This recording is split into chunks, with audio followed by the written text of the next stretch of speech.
بسم اللہ الرحمن الرحیم۔ السلام علیکم ورحمۃ اللہ وبرکاتہ۔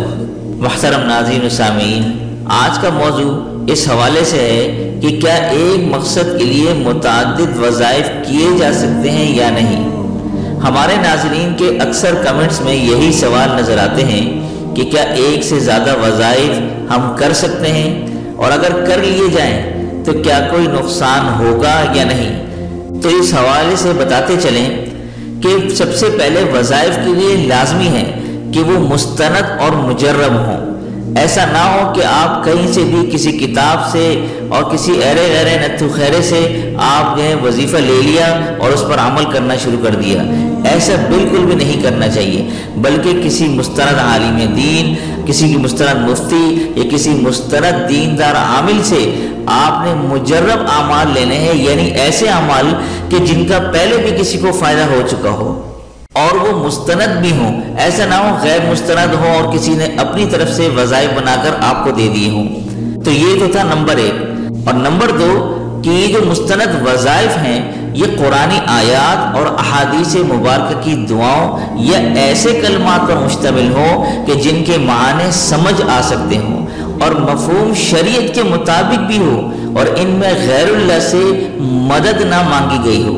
اور عقیدہ یہی ہونا چاہیے کہ ان وظائف کی حیثیت اس مسئلے کے لیے ایک دوا کی طرح ہے۔ اصل مسئلہ حل کرنے والی ذات اللہ تبارک و تعالی کی ہے۔ تو جن وظائف میں مندرجہ بالا شرائط پائی جائیں ان کا پڑھنا درست ہے، اور وہ وظائف جو کسی خاص مقصد کے لیے کیے جاتے ہیں، ایک مقصد کے لیے مختلف وظائف کا پڑھنا مناسب نہیں۔ جیسے ایک شخص کسی بیماری کے لیے ایک سے زیادہ دوائیاں لے رہا ہو، اس سے مختلف دوائیوں کے رد عمل کا بھی خطرہ ہوتا ہے، طبیعت میں بے اعتدالی پیدا ہو سکتی ہے۔ تو اس لیے بہتر ہے کہ متعدد وظائف کے بجائے ایک وظیفے کو یکسوئی کے ساتھ کیا جائے۔ لیکن ہاں، ایک مقصد کے لیے مختلف دعائیں ہم کر سکتے ہیں، جیسا کہ ترمذی شریف میں حدیث کا مفہوم ہے کہ اللہ کو پکارو اس حال میں کہ اس کی قبولیت کا تمہیں یقین بھی ہو، اور جان لو کہ غفلت والے دل سے نکلی دعا اللہ قبول نہیں فرماتا۔ لہذا جب بھی کوئی وظیفہ یا دعا کریں تو اس یقین کے ساتھ کریں کہ اللہ آپ کی مشکلات کو حل فرما دیں گے۔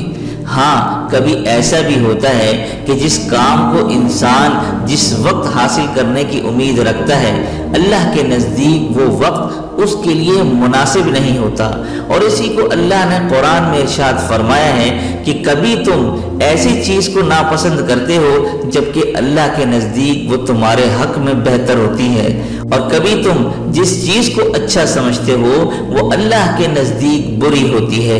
لہذا اللہ سے مانگنے کے بعد صبر سے کام لیں اور اللہ کی رضا پر راضی اور شاکر رہیں، تو یقیناً اللہ آپ کو محروم نہیں رکھیں گے، بلکہ اس سے بھی بہتر نعم البدل عطا فرما دیتے ہیں، بشرطے کہ بندہ صابر اور شاکر ہو اور مایوسی سے کام نہ لے۔ تو اللہ تبارک و تعالیٰ سے دعا ہے کہ ہم نے جو کچھ کہا سنا اس پر عمل کرنے کی توفیق عطا فرمائے، اور میری دعا ہے کہ اللہ تبارک و تعالیٰ آپ تمام ناظرین، آپ تمام سبسکرائبرز کے جملہ پریشانیاں جو جس مقصد کے لیے ہمارے چینل پر وظائف دیکھ کر عمل کر رہے ہیں، ان سب کی جملہ پریشانی کو دور فرمائے۔ آمین ثم آمین، وآخر دعوانا ان الحمد للہ رب العالمین۔